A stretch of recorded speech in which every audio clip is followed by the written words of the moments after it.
Well, the Alleghany Journal is delighted to speak with Congressman Morgan Griffith of the 9th District here, who represents this region in Congress. Congressman Griffith, it's delighted to see you today. We don't see you that often, but we're happy when we do. Well, I'm glad to be here. And, you know, it's a big district, 29 different jurisdictions, so it goes all the way from here along the borders of West Virginia and Kentucky down to the Cumberland Gap, and then down to Martinsville and all the way across to Bristol as well. So it's huge, isn't it? It's a huge district. But then COVID has made it so much worse. So I was thrilled when I got an invitation to come talk to some of the folks in the administration here of the county. You've been a big advocate of getting kids back in school. Where is that effort?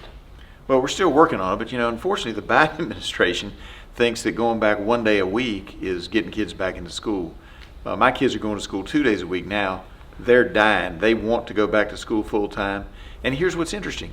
The science has indicated since last summer, this isn't something new, that kids for this particular type of coronavirus, they're not as susceptible.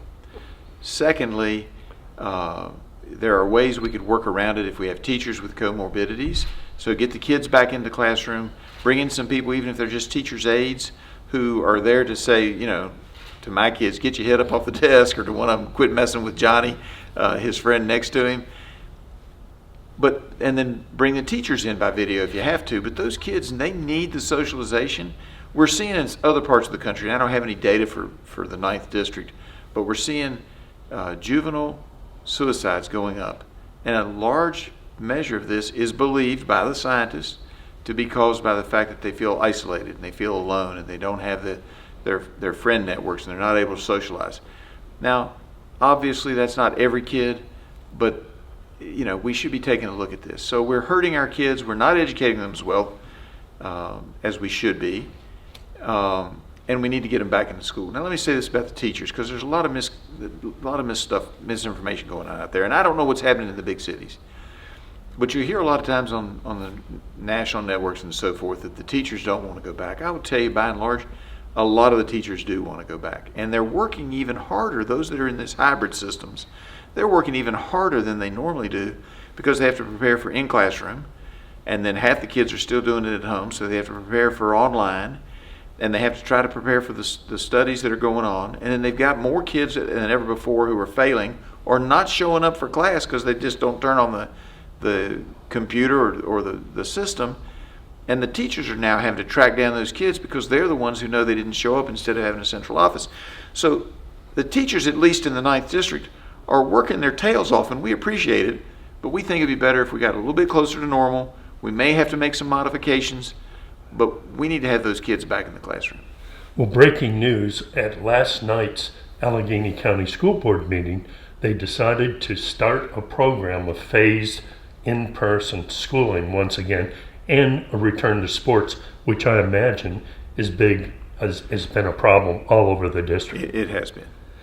Well, tell us a little bit. I mean, you have a new administration in Washington now, and there's this big push for a monster second or third stimulus program. What's your view of all that? Some people say, well, hey, it's fine you want more money, President Biden, but you haven't spent the money we've already given you. Well, and that's a big part of the problem. We've asked questions. I've signed on to letters asking questions, how much of this money is left in various categories that we authorized previously. I mean, remember there was a big deal worked out before Trump left office in December, and billions of dollars are still out there that haven't been spent. Now, that doesn't mean we may not need to look at some additional money, and we'll have to do what we can. This is an emergency situation, a strange situation for our country, but we have to make sure that we're moving forward.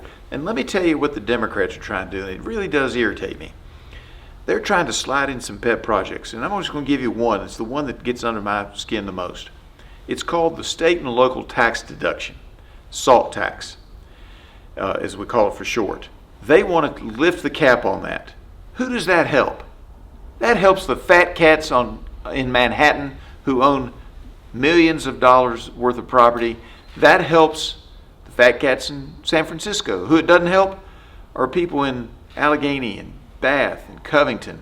It does not help them at all, because we did a study when we took the SALT tax as a part of the tax reform a few years ago and reduced it to a maximum of $10,000 in deduction, we found that in the most expensive tax district in the 9th Congressional District, that would not be Alleghany and Covington, that would be the city of Salem, my hometown, your house would have to be worth more than $800,000. I think it was $869,000 before you paid a penny of tax. You got to deduct all of those taxes. So we're not talking about helping the middle classes. We're not talking about helping local government. We're talking about helping the billionaire donors to the Democrat Party, and that is wrong. Well, let's switch gears here for a moment. Got a little fired up there, didn't I? Yeah, well, I mean, it irritates me. Well, we want an energetic congressman. Congressman Griffith, Washington seems to have razor wire and huge troop presence right now, fences. It's not like members of the 9th District want to see the equivalent of Argentina in D.C. permanently. And Congressman Griffith, some of the area residents are big supporters of the Second Amendment. They're very concerned about rumors of Biden administration moves that may restrict gun ownership and gun rights. Have you heard any of those rumors? Have you seen any of the legislation? What's your view of this?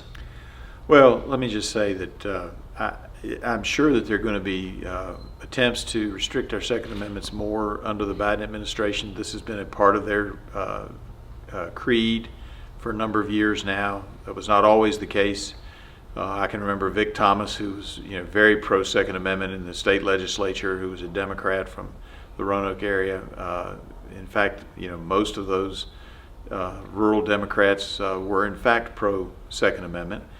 But now the Democrat Party's moved on, and Biden has to answer to those folks, and they're going to want to do something. We're going to do everything we can in Congress on my side of the aisle, and there are a few Democrats still left who are pro Second Amendment. We're going to do everything we can to stop it, but we'll just have to see and go from there. Now, as far as the barbed wire, I don't know that the two have any connection, but look, they were underprepared for the events that happened on January 6th, which were inexcusable, that were horrible, that should not have happened.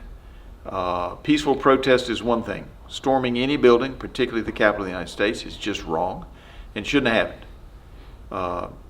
So then we got to the inaugural, and I think they overreacted a little bit, but it's the inauguration. Okay, I get it. But it's time to bring down the razor wire around the Capitol. It's time to reopen Independence Avenue. It's time for us to get back to business as usual.